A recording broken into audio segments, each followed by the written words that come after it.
Hey, it's Shilpa here, and I have with me Simon Harding. Now, we are continuing with our series of complex cases presented by my students and mentees.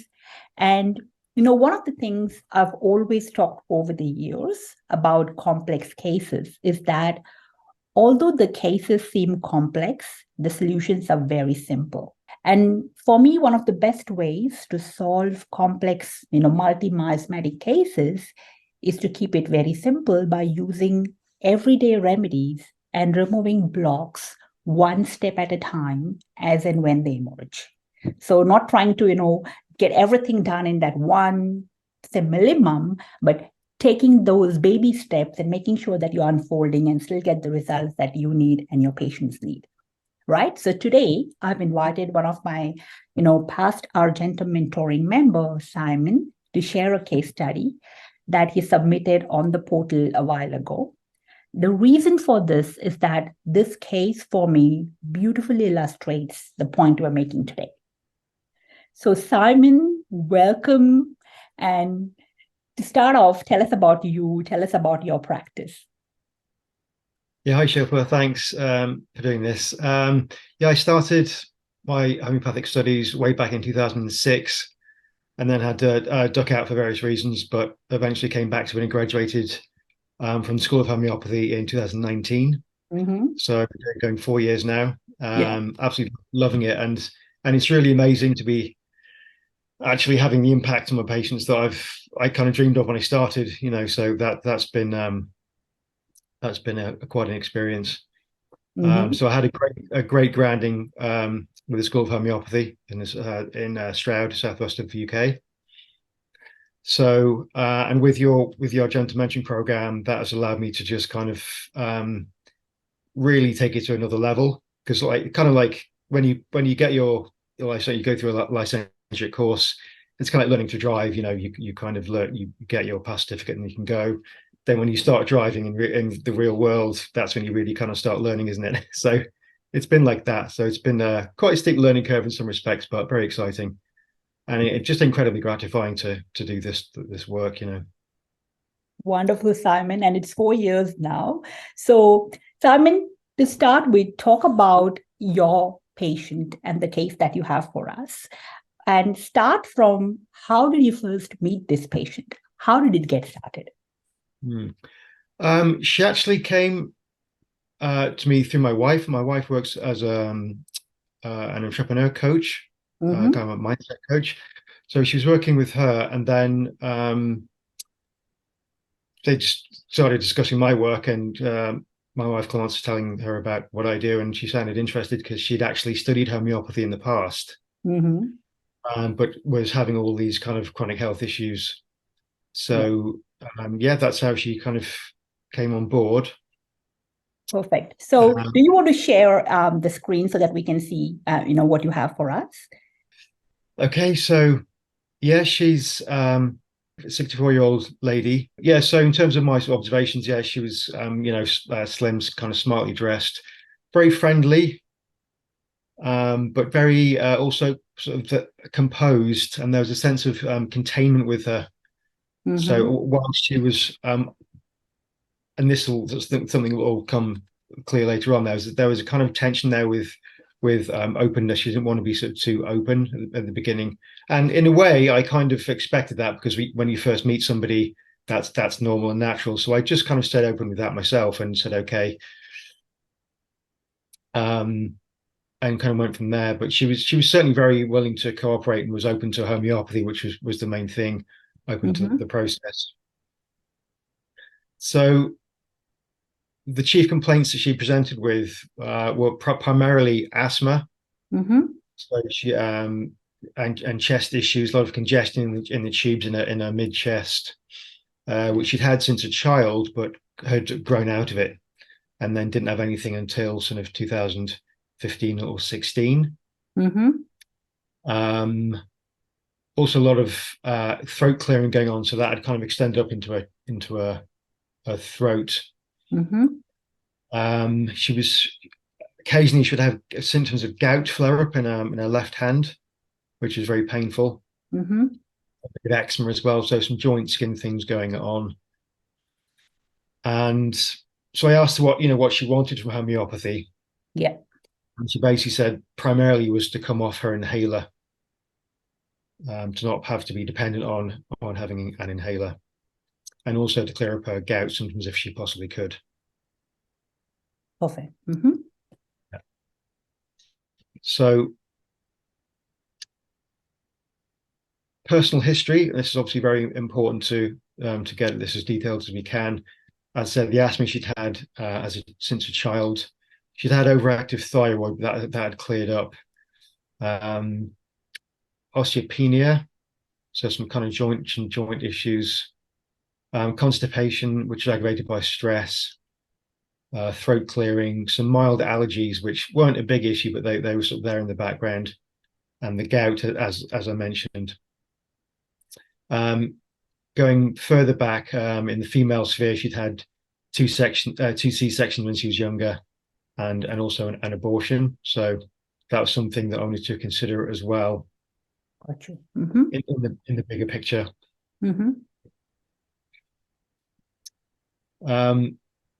Family history, very important. Again, we'll come on to this a bit later on. Her father had osteoporosis and an overactive thyroid. Her mother had breast cancer and had also used a Ventolin inhaler later in her life as well. Her first sister had breast cancer and osteoporosis, and her second sister had osteopenia. Right. She couldn't give me any information about her grandparents, but those are the main things in terms of the family history. Which will show us some important indications later on for miasmatic indications. Right. Okay, so just moving on to the mental emotional picture and important life events. And the thing that she talked about mostly was the death of her husband in 2010, and then shortly afterwards the death of her father. So a lot of grief in the picture, and she said that her language was that she'd squashed down any grief due to the amount of workload that was required of her at that time. She was running two guest houses, so very busy lady, trying to run big business. Yeah. And she said that, in her words again, she had no time to grieve, and she didn't really cry to any degree. So that was really the main things that she talked about when I asked her about her important events in her life. She didn't really mention anything else, and that was the chief kind of mental emotional picture that she gave me. And I didn't want to dig any further than that. I got the sense that I would have stressed her out to do that. So I left it at that. And I'll mention this a bit later on, but that was an important thing to do, was to just meet the patient where they're at, if you know what I mean. So yeah.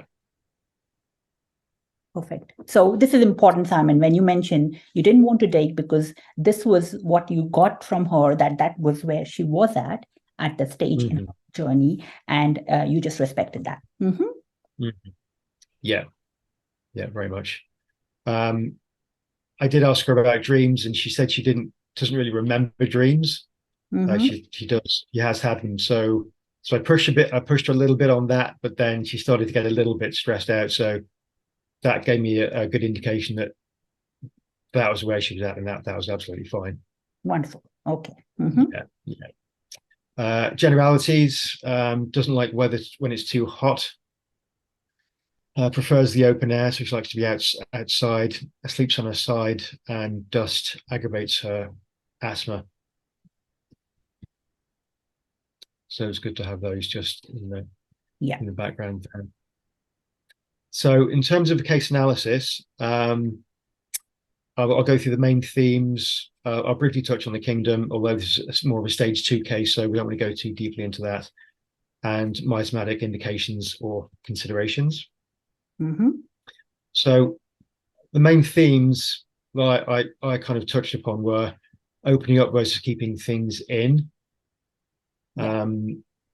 and the constipation was reflecting this on the physical plane, that she was kind of a little bit closed in some way.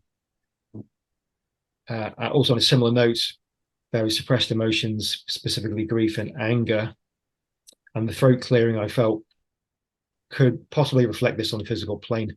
She said that I've already said that she'd squashed a lot of the grief down from the death of her husband and her father, but the anger was interesting because he'd actually not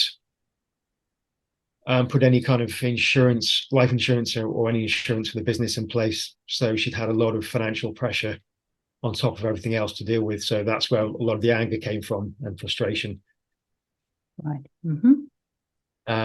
So those are the two main themes. Also, there was a sense of responsibility that really came through quite strongly with her. She talked about, she had to take over the business. She had a sick father for many years. She had kids to take care of.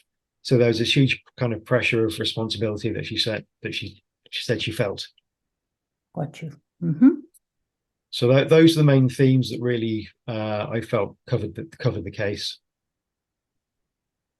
Perfect. So you had a really strong causative factor here, and then the asthma started a few years later. Exactly. Yeah. Yeah. So Kingdom, I'd say it's a stage 2 case. So normally I look at Kingdoms when it's more of a stage 3, certainly 4. So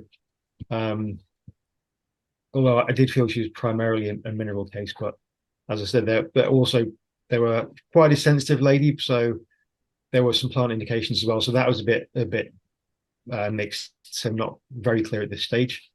Got you. So miasmatic considerations,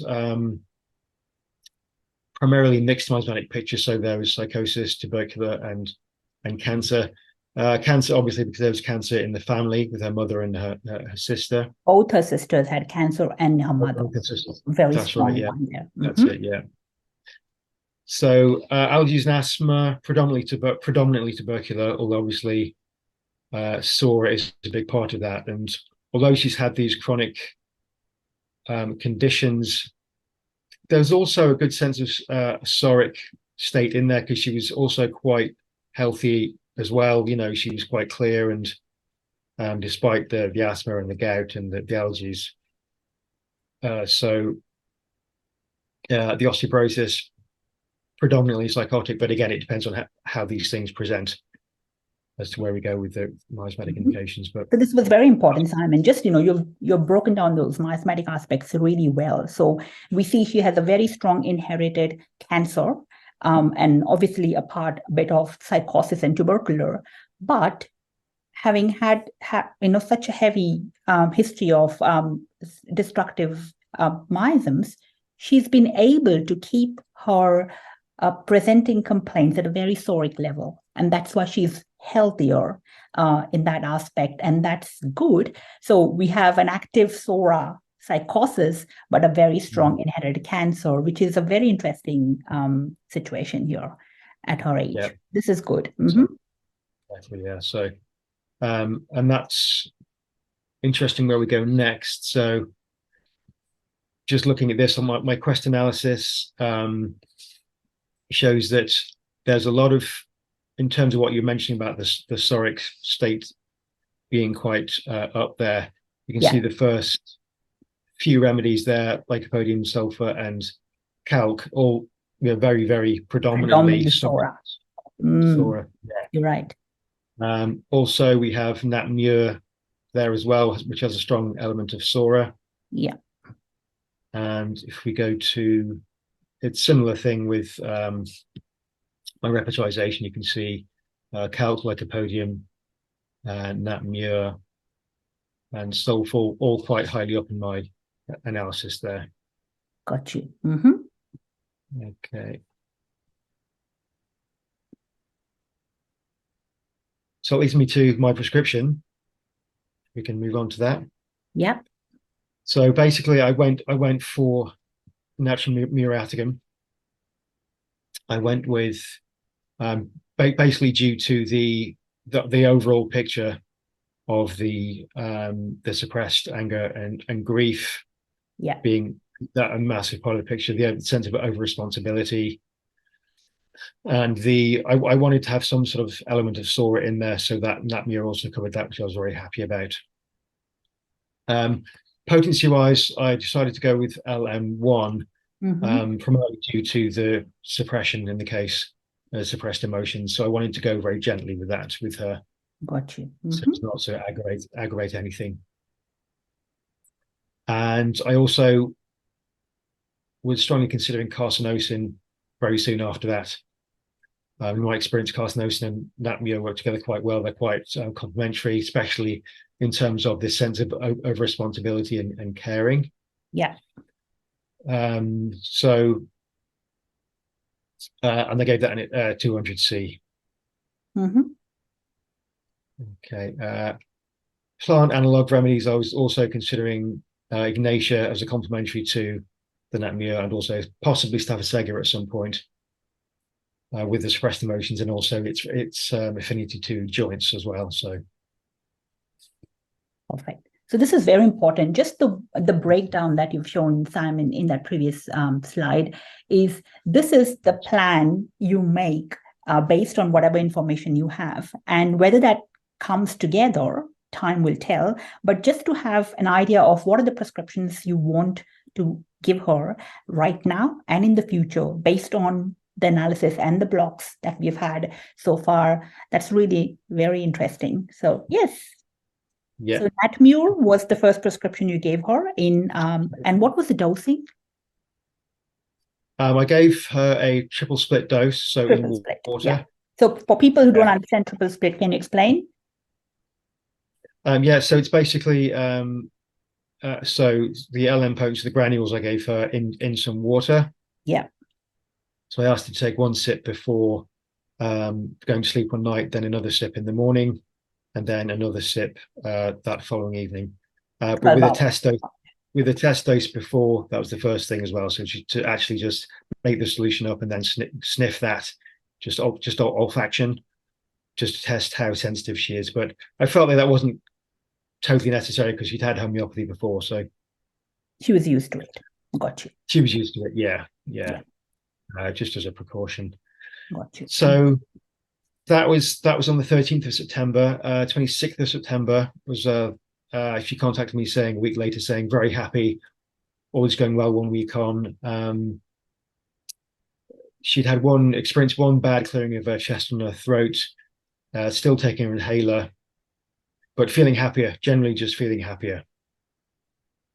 So that was good, considering it was an LM. Very much. Very gentle, good response. So wait and watch from here. That was, yeah. Second follow-up was 5th of October. And by this point, she'd reduced her inhaler to 1 puff in the morning and 1 puff in the evening, which was amazing to me because she had previously been taking at least 4 puffs a day, having to take 4 puffs a day to get through the day. So was she on the Natramure or just that was the first dosing that she did? That was the first dosing she did. Yeah, she at this point I repeat it. Yeah. So 1 month there was just that one split dose, and that was it. Yeah, that was it. Yeah. Good. Okay. She says, I have over the last 2 or 3 days had a bit of something going on which I think is related. It's a bit of a runny nose as well as the back of my throat and feeling a bit in my head too. So that was quite a superficial kind of reaction, which again was okay, but because symptoms would come back a little bit, I wanted to repeat it. Yeah. So I repeated at that point. And then the next follow-up was 22nd November after a trip to Australia. And she said, this is, again, importantly, she said, I've not taken any of my inhalers, which was fantastic. Wonderful. But she said after the trip, it seemed to aggravate things a little bit. And she said that she'd had a lot of throat clearing in the last few days, throat worse at night before bed and in the morning, feels tender, lack of energy, croaky voice, tightness around the sort of throat and chest. So at this point, I decided to introduce the carcinosin. Right. To really kind of address that block, that family inherited block of the cancer there, to make sure we had addressed that. So I gave the carcinosin 200C at that point. And the effects are interesting. She said she reported a chesty cough arthritis symptoms and more chilliness. So this kind of seemed to bring out this kind of more of a suppressed disease layer. I felt so. Mm-hmm. Um, so I kind of waited and watched a bit more, and once this had cleared up, she said, "All seems to be going well. I haven't had any more throat clearing, and generally felt much better after that." So then the next thing is January, so we're into 2023. She'd been in touch in the meantime to say that she's feeling much better, but then she got in touch again in January, 9th of January, saying needing to clear her throat again. This has returned, and having to have quite some coughing that seems to come from much lower again, and taking a few attempts to clear her throat and her chest. So that's when I decided to go up in potency to LM2 with the Nat Muir. Yeah. Mm-hmm. Just to make sure we're on top of things and keeping things moving in the right direction. Perfect. Mm-hmm. And then again, I was in touch with her regularly. She was very good with her updates and saying, things have been improving. So, and I've been moving up to LM3, LM4 when she felt things were slipping back a little bit. So, but in April, she had a flare up of her gout symptoms. So this is quite interesting, and I felt that possibly with the work we've done, this was another that disease layer sort of emerging after the treatment so far with the So this is very LMP. important. The way you actually went about the asthma layer, the Natramure with the suppressed grief coming. You started off with Natramure, then we had the miasmatic picture coming up, and you came to carcinosinum, and that cleared. Mm-hmm. And now, after doing well for a while with the asthma layer and the miasmatic picture, we see gout coming up, which was a deeply suppressed layer, which is now coming up to the forefront. And that's when you decided to give Ignatia. Tell me about mm-hmm. what was your analysis when you decided to give Ignatia? Well, the gout had been something very much in the background. She kind of only really briefly touched on it in the initial consultation. So it wasn't really very up at that point, but now it's come up and it's quite painful. She had it was in her left hand, particularly the thumb joint, very sort of painful, a lot of heat, a lot of pain. So I did a brief sort of analysis on that, and as I said, Ignatia kind of had covered that because it's has an affinity with the joints. Yes. And obviously there were the remedies that may have looked better for that. But with it being complementary to Nat Muir, yes. I thought that was very, very interesting. Wonderful. Mm-hmm. So I considered Coliphylum as well. Mm-hmm. But I wanted to just try it with the Ignatia because of its correlation with the grief and suppressed emotion. So that's interesting because it complements Natramure. It covers the gout, plus it has the cancer miasm. So you basically were, three things together in that remedy, and that was good prescription. Yeah. Exactly. Mm-hmm. Yeah. Thank you for mentioning that. The cancer miasm covered that too. So that was great. So, so the next one was not till July. She said she hadn't had any more problems with the gout. She was very happy with that. The symptoms just kind of faded away. That's amazing. Mm-hmm. We're in August now, and she's not complained about that since. So I'm very happy with that. Mm-hmm. So most recent follow-up, she's still experiencing some periods of needing to clear her throat. She's up to LM6 now, and I'm going to continue with that, and possibly consider Staphysagria with some more suppressed emotion release. Again, covers the cancer miasm, but she's just been doing very, very well. Very happy with that. Saying that she's doing really well. She's interestingly, the last few weeks, she's been having a big house renovation going on, where she was, her and her late husband had basically bought two houses and knocked them into one. Okay. And she was having them put back into two houses so she could sell one, basically. Right. And she was very stressed about that because it was something that her and her husband had done together, and she was very worried about the dust, that it would aggravate her asthma. Okay.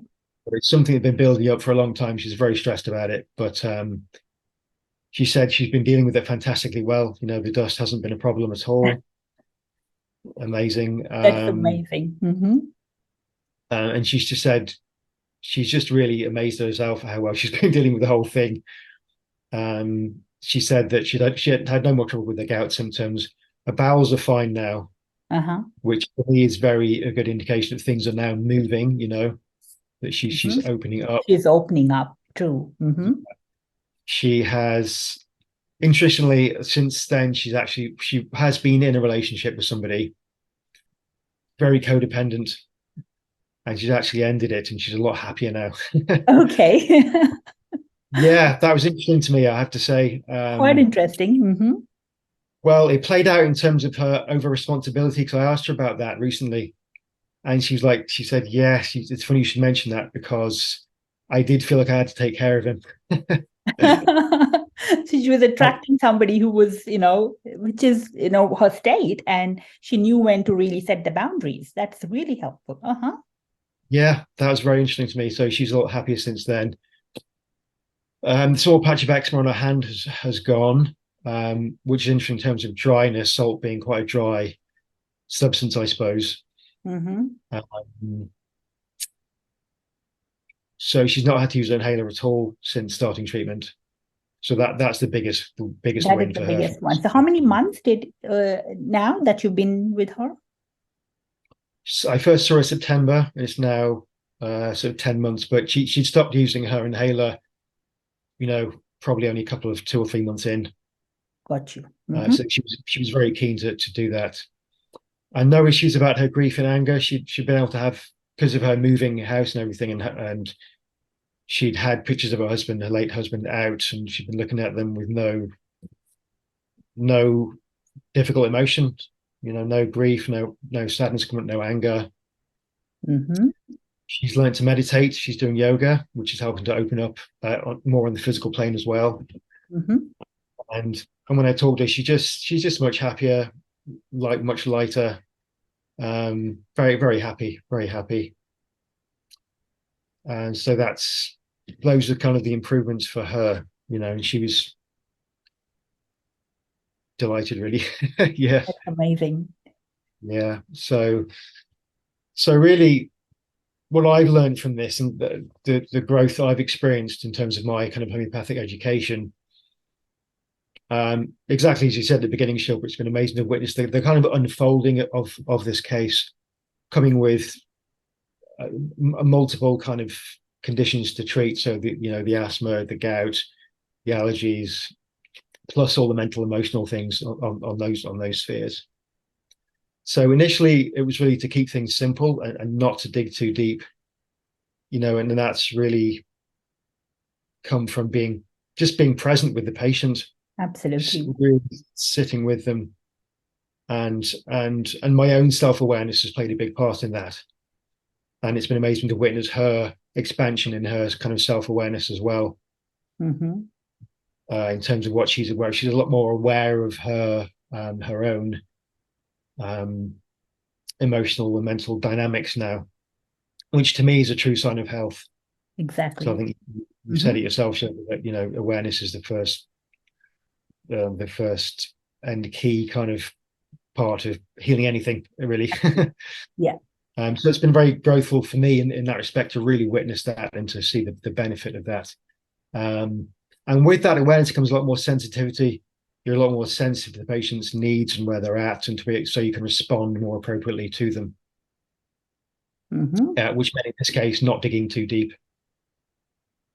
In other cases, you might have to dig a bit deeper to keep going to get what you need from a person, but that becomes apparent. That's apparent when you're present, basically, with the patient and really, really listening. That's really well put. Yeah. The value of taking a family history and the miasmatic indications has been absolutely invaluable. Critical, really, for my learning here. So really getting kind of getting clear on what that is. So with this lady, it was the cancer history and the family there. Correct. And really using that cancer carcinosis and nosode as a tool to unblock things and take the case a lot further than perhaps I could have done. Mm-hmm. Yeah, and just as I've said, really, just to let the patient's symptoms be my guide. You know, being present, staying open, listening, and she's done that beautifully. I think it's very humbling actually to just when you give the patient the space to do that, how their symptoms will just do that. You know that their symptoms are our friend, and I did explain that too. That it's helpful to stop seeing symptoms as problems and things to hammer to get rid of. You know that they're not that, they're our guide to a cure and to achieve whatever the desires are of the case. Absolutely. And Yeah. just for me to witness this was also amazing, Simon, just to see, you don't have to really dig deep. Just, you don't have to create a transformation in a patient.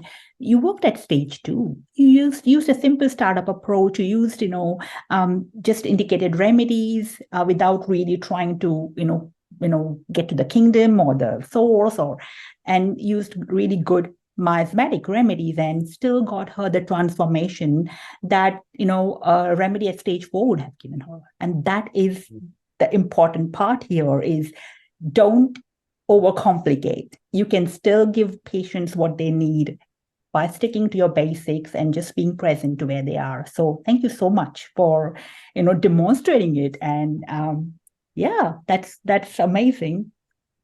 Yeah, thanks. Yeah, it's been a very gratifying case to work with, and quite inspiring for both of us, for myself and the patient. So yeah, it's been wonderful. Perfect. So Simon, going ahead, how does this, how do you take this and apply to your other cases what has this case given you that you now apply to other cases? Well, as I said, I think one of the main things is the value of prescribing miasmatically, of understanding the importance of that and how critical it is to take if possible, a clear family history. Yeah, that's been very important, and so really, because it kind of gives you a map to work with. yes, Rather than just kind of stabbing in the dark and kind of just kind of grasping at some prescription. It's given me a lot more confidence in the way I work, because I know I've got that basis to work from. And if the picture's not really clear of the case, if it is stage 2, say, then you can work with the miasms, you can work with the nosodes, to give you some kind of start with the case. That's the main thing, really. And just to keep it simple, if you need to, it's okay. If it's stage 2, fantastic. If that's where the patient's at, and a lot of the patients that come to me are at stage 2, maybe stage 3, because not least because you've just met the person and it takes a while to get to know somebody.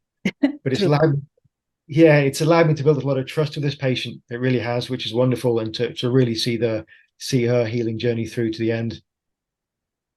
And we're still not, she still has some little bit of throat clearing to go. So maybe that Mu will resolve that completely. Maybe we'll go with Staphysagra in the future, or something else may come up. Who knows? So yes, we'll see. So that's an ongoing journey, but yeah, very very very inspiring to me, and it's given me more confidence to work in the way that I'm becoming more comfortable with.